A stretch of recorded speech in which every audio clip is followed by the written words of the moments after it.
Prime Minister Narendra Modi led government completes 8 years of seva, that is service, sushashan, good governance and Garib Kalyan, welfare of the poor.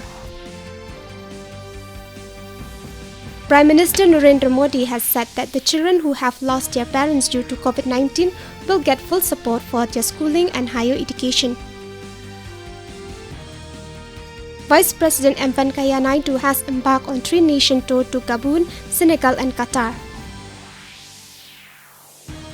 With 2,706 new coronavirus infections have been recorded in a day, India's total tally of COVID-19 cases rises to 4,31,55,749, while the active cases increases to 17,698. In French Open, Rafael Nadal won a marathon 5-set fourth-round match yesterday against Auger Aliassime, set up a quarter-final clash against defending champion and world number 1 Novak Djokovic.